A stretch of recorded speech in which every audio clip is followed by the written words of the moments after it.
بخاری شریف میں، مسلم شریف میں باب قائم ہوئے ہیں الجہر بالتامین. امام بخاری نے باب قائم فرمایا ہے الجہر بالتامین، اونچی آواز سے آمین کہنا. اور پوری صحیح بخاری میں حدیث اونچی آواز سے آمین کہنے کی ایک بھی درج نہیں کی ہے. ایک حدیث. میں دیگر کتابوں کی نہیں، میں امام بخاری کی بات کر رہا ہوں. یہ امام بخاری صحیح بخاری کتاب الاذان پڑھ لیں، باب نمبر 111، باب جہر الامام بالتامین، جہر الامام بالتامین. اور پھر آگے باب نمبر 113، اس میں ہے جہر المأمون بالتامین، امام کا اونچی آواز سے آمین کہنا. یہ باب نمبر 111 ہے. اور باب نمبر 113 میں ہے مقتدیوں کا اونچی آواز سے آمین کہنا. لکھ لیے دونوں باب. اب آپ غور فرما لیں. باب جہر الامام بالتامین 111 نمبر باب. اب میں نے ترجمۃ الباب سنا رہا ہوں. پہلے عنوان آ گیا کہ اونچی آواز سے آمین کہنا امام کا، اور آگے امام بخاری درج فرماتے ہیں حضرت عطا کا قول کہ ابن زبیر بیان فرماتے ہیں کہ ان کے پیچھے تھے، جب مسجد میں آمین کہتے تو اونچی آواز بلند ہوتی. قول بیان کیا.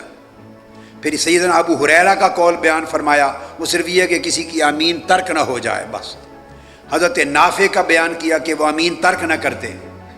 یہ ترجمۃ الباب کا مواد آ گیا. باب ہے امام اونچی آواز سے آمین کہے، امام بخاری نے باندھا. اور اس کے تحت جو حدیث دی امام بخاری، حدیث ایک ہی لائے، صرف اس موضوع پر حدیث ایک ہی ہے، اور اس حدیث میں اونچی آواز سے آمین کہنے کا سرے سے کوئی ذکر ہی نہیں ہے. میں حدیث پڑھ رہا ہوں. عن ابی ہریرہ رضی اللہ تعالی عنہ ان النبی صلی اللہ علیہ وسلم قال اذا امن الامام فامنوا فانه من وافق تامینه تامین الملائکہ غفر له ما تقدم من ذنبہ. آقا علیہ السلام نے فرمایا جب امام آمین کہے، مقتدیو تم بھی آمین کہا کرو. جس کی آمین فرشتوں کی آمین کے ساتھ مل گئی، اس کی زندگی کے سارے پچھلے گناہ معاف کر دیے جائیں گے. کاش اچھا ہوتا، میں ائمہ حدیث کی پیروی میں عرض کر رہا ہوں، بہت اچھا ہوتا اگر امام بخاری اس حدیث کو باب فی فضل التامین میں لاتے. اس حدیث کے مضمون میں الجہر بالتامین کا تو سرے سے ذکر ہی نہیں ہے. اونچی آواز سے آمین پڑھنا، اس کا تو حدیث میں سرے سے ذکر ہی نہیں ہے. لہذا فضل التامین میں لاتے تو بات زیادہ کھل جاتی. یہ وہ طریقہ جہاں محدثین نے ترجمۃ الباب سے اختلاف کیا ہے. حدیث سے کوئی نہیں کر سکتا، حدیث تو آقا علیہ السلام کی ہے. یہ پہلا باب ہے امام اونچی آواز سے آمین کہے. باب نمبر 113 جہر المأمون بالتامین. اگلا باب مقتدی اونچی آواز سے آمین کہے. کیا بولیے؟ اس کو بھی حدیث پڑھ رہا ہوں. اس کے تحت بھی ایک ہی حدیث لائے ہیں امام بخاری رضی اللہ تعالی عنہ.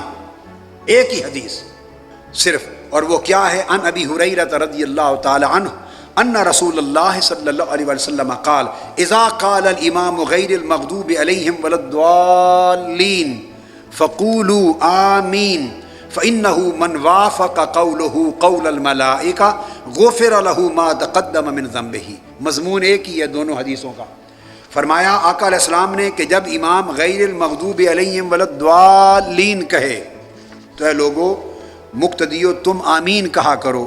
جس کی آمین ملائکہ کے قول کے ساتھ مل گئی، اس کے پچھلے گناہ معاف کر دیے بخشے جائیں گے.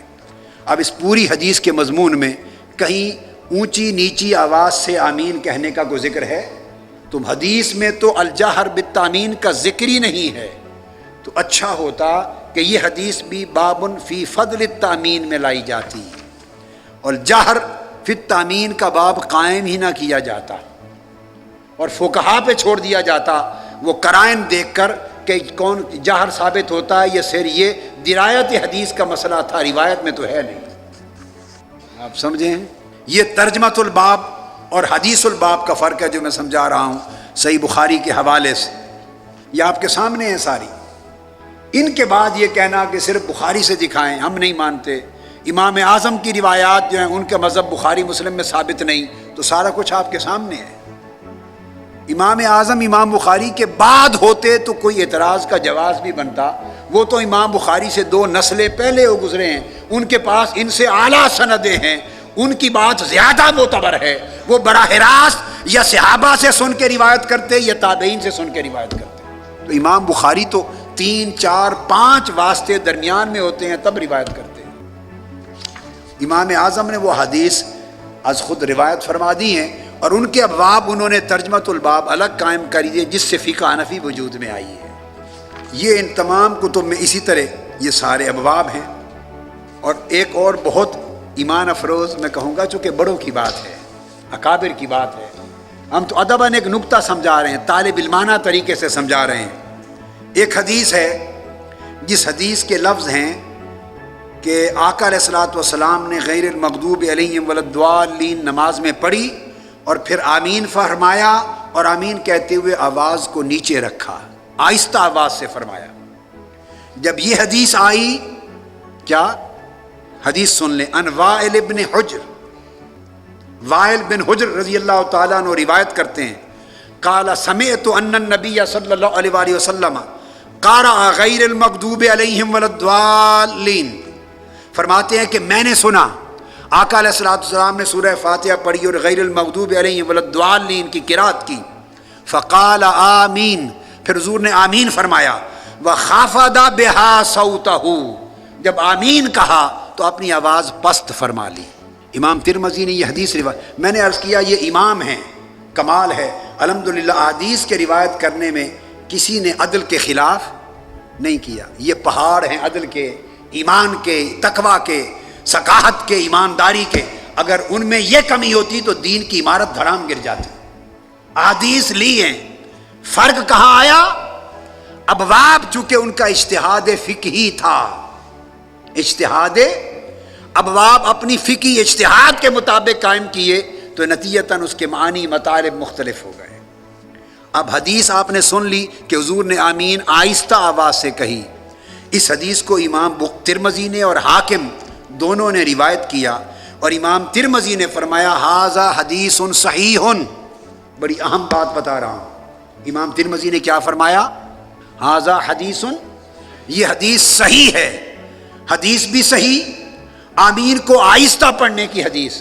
تو جب پہلی حدیثیں تھیں جس میں اونچی آواز کا کوئی ذکر نہ تھا، ان کو درج کیا جہری نمازوں کے باب میں، اور جب صراحت کے ساتھ آواز نیچے رکھنے کا ذکر آیا تو اس کو کس باب میں درج فرمایا وہ بھی پڑھ لیں۔ ترمذی شریف کا باب ہے کتاب الصلاۃ عن رسول اللہ، باب ما جاء فی التأمین، آمین کہنے کے باب میں۔ اہل علم میں تھوڑا مسکرا تو پڑے نا، سبحان اللہ کہیں، سبحان اللہ۔ اس کا باب، اب اس میں جہر والا باب تو بنا نہیں سکتے تھے، الجہر بالتامین کا باب تو ممکن نہیں تھا اس حدیث کے لیے کہ حدیث خفض بها صوتہ، آواز پست کی، تو بہت اچھا ہوتا اگر امام ترمذی اس کے لیے اخفاء بالتامین کا باب قائم فرما دیتے، مگر وہ قائم نہیں فرمایا چونکہ مذہب فقہی اور رجحان کے خلاف ہے، لہٰذا اس کو درج کر دیا آمین کا باب، عمومی باب بنا کہ آمین کے باب میں۔ اب آمین کے باب میں فضیلتیں بھی ہیں، کسی کو کوئی سمجھ نہیں کہ اونچی یا نیچی۔ یہ تراجم الابواب اور احادیث الابواب کا مسئلہ آج کی رات میں امید کرتا ہوں خوب سمجھ میں آ گیا۔